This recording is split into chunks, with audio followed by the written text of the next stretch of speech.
कानून की जानकारी आपका अधिकार। हेलो फ्रेंड्स, मैं प्रगति गुप्ता स्वागत करती हूँ आप सभी का आज के एक और इंटरेस्टिंग वीडियो में। आज के वीडियो में हम जानने वाले हैं कि रिट्स क्या होती हैं। आए दिन न्यूज़पेपर में आता है कि कोर्ट ने अपना रिट ज्यूरिसडिक्शन इन्वोक किया है। तो ये रिट्स होती क्या हैं, आइए आज के वीडियो में जानेंगे। सबसे पहले समझते हैं कि रिट्स क्या होती हैं। Writ is a legal order issued by a court, a legal order to do और नॉट टू डू समथिंग। मतलब कुछ करने का या कुछ ना करने के लिए अगर एक लीगल ऑर्डर एक कोर्ट ऑफ लॉ पास कर रही है तो उसे हम रिट कहते हैं। अब ये रिट्स कॉन्स्टिट्यूशन के द्वारा हमें गारंटी की गई हैं। आर्टिकल 32 में सुप्रीम कोर्ट को रिट ज्यूरिसडिक्शन दिया गया है और आर्टिकल 226 में हाई कोर्ट को ज्यूरिसडिक्शन दिया गया है।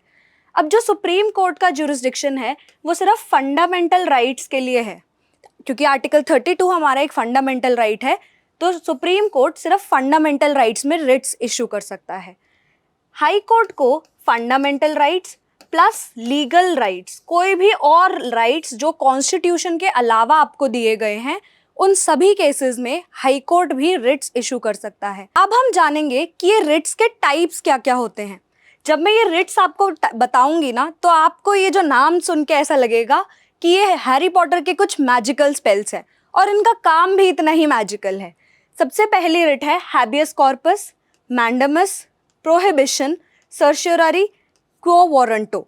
अब एक एक करके हम इन सभी रिट्स को डिटेल में समझेंगे। हेबियस कॉर्पस का मतलब है to have the body of. यहाँ पर जो बॉडी की हम बात करेंगे वो एक physical form of a human being की बात है, ना कि एक डेड बॉडी। तो जब भी मैं बॉडी यूज करूं तो आपके दिमाग में सबसे पहले physical form of human being आना चाहिए। अब यहाँ पर एक पर्सन जिसे अरेस्ट किया गया है उसे 24 आवर्स के अंदर मजिस्ट्रेट के सामने पेश करना होता है। अगर ऐसा नहीं होता तो कोई भी पर्सन जिसे अरेस्ट किया गया है इलीगली, वो हेबियस कॉर्पस की रिट के लिए कोर्ट का ज्यूरिसडिक्शन इन्वोक कर सकता है। इस केस में बोथ प्राइवेट और पब्लिक अथॉरिटीज के अगेंस्ट ये रिट इशू की जाती है।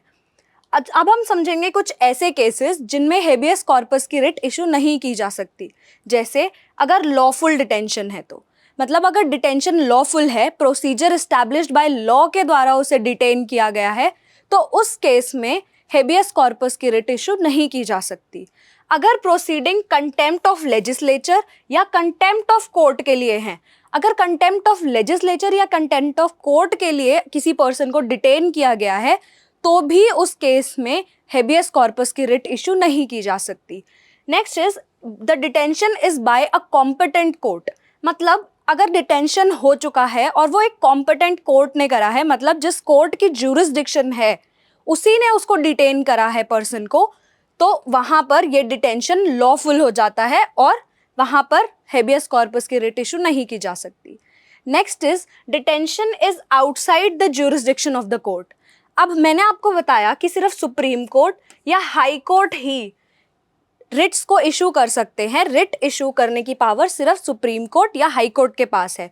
तो अगर किसी भी कोर्ट के ज्यूरिसडिक्शन के बाहर है वो, जिसे पर्सन को अरेस्ट किया गया है और उसका अरेस्ट जो हुआ है और वो किसी भी कोर्ट के ज्यूरिसडिक्शन के बाहर है, तो उस केस में भी हेबियस कॉर्पस की रिट इशू नहीं की जा सकती। नेक्स्ट हम समझेंगे मैंडेमस रिट क्या होता है। मैंडेमस का मतलब वी कमांड।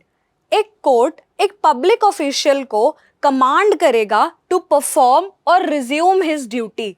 जब भी कोई पब्लिक ऑफिशियल अपनी ड्यूटी करने से मना कर देता है या अपनी ड्यूटी को ठीक से परफॉर्म नहीं करता, तो उस केस में कोर्ट मैंडेमस की रिट इशू करती है, और मैंडेमस की रिट इशू करने के बाद वो उस पब्लिक ऑफिशियल पे बाउंड हो जाती है कि उसे अब अपनी ड्यूटी या तो परफॉर्म करनी ही पड़ेगी जो उसने ठीक से नहीं करी, या फिर जिस ड्यूटी को करने से उसने मना कर दिया उसे रिज्यूम करना पड़ेगा। अब किन केसेस में मैंडेमस की रिट इशू नहीं की जा सकती ये देखते हैं। तो प्राइवेट इंडिविजुअल्स के अगेंस्ट मैंडेमस की रिट इशू नहीं की जा सकती, ये सिर्फ पब्लिक ऑफिशियल्स के लिए है। To enforce departmental instruction that does not possess statutory force, यानी कि अगर कोई ऐसी डिपार्टमेंटल इंस्ट्रक्शंस हैं किसी पब्लिक ऑफिशियल के अगेंस्ट जिसे स्टैट्यूटरी नेचर नहीं है जिनका, यानी कि कोई स्टैट्यूट पास नहीं है कि उसे वो इंस्ट्रक्शंस फॉलो करनी ही करनी है, सिर्फ एक डिपार्टमेंटल इंस्ट्रक्शन है तो उस केस में भी मैंडेमस की रिट इशू नहीं की जा सकती। Next, to order someone to work when the kind of work is discretionary, मतलब कि जब भी जैसे कोई कोर्ट है उसके पास डिस्क्रिशनरी पावर्स होती हैं, मतलब उसके लिए वो मैंडेटरी नहीं है उस सिचुएशन में, बट कोर्ट की विल है कि वो अपनी विल पे वो काम कर सकती है। वैसे ही पब्लिक ऑफिशियल की अगर कोई ऐसी अथॉरिटी है जो कि डिस्क्रिशनरी इन नेचर है तो उसके अगेंस्ट भी मैंडेमस नहीं इशू होगी। Next is to enforce a contractual obligation, यानी आपने एक पब्लिक ऑफिशियल के साथ एक कॉन्ट्रैक्चुअल ऑब्लिगेशन फॉर्म करी, अब वो कॉन्ट्रैक्चुअल ऑब्लिगेशन परफॉर्म करने से मना कर देता है, तो उस केस में आप वो पब्लिक ऑफिशियल के साथ मैंडेमस की रिट इश्यू नहीं कर सकते कि वो अपनी कॉन्ट्रैक्चुअल ऑब्लिगेशंस पूरी नहीं कर रहा। Next, against the Indian president, आप प्रेसिडेंट और स्टेट गवर्नर को नहीं बता सकते कि वो क्या काम करें। सोच के देखिए, president is almost equal to the king of a country. क्या आप किंग को बता सकते हैं कि उसे क्या काम करना है? कोर्ट भी किंग को नहीं बता सकता, यानी कोर्ट भी प्रेसिडेंट और गवर्नर को नहीं बता सकता कि उन्हें क्या काम करना है। Next, against chief justice of high court acting in a judicial capacity.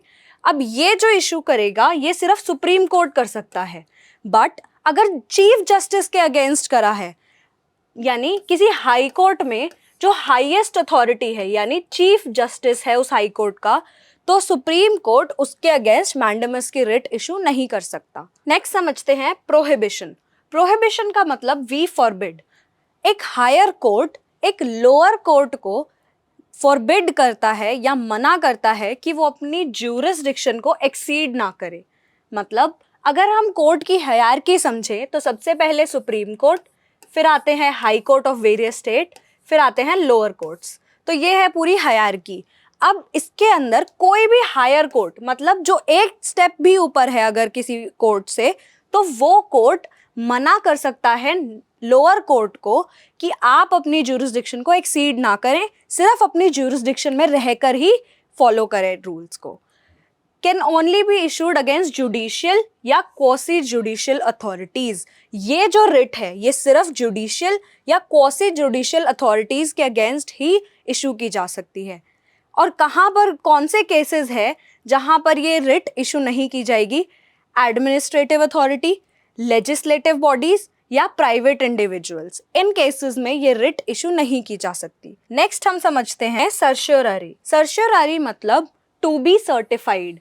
एक हायर कोर्ट एक लोअर कोर्ट को या तो कोई पेंडिंग केस को ट्रांसफर करने के लिए बोलेगा, या जो उसने ऑर्डर दिया है उस केस में वो क्वॉश कर देगा। मतलब लोअर कोर्ट का ऑर्डर या तो वो क्वॉश कर देगा या फिर वो केस पेंडिंग जो है अभी उसको ट्रांसफर करने को कहेगा अपने लिए।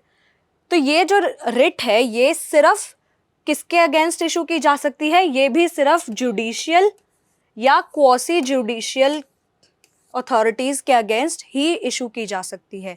नेक्स्ट इज कि ये किन के अगेंस्ट इशू नहीं की जा सकती?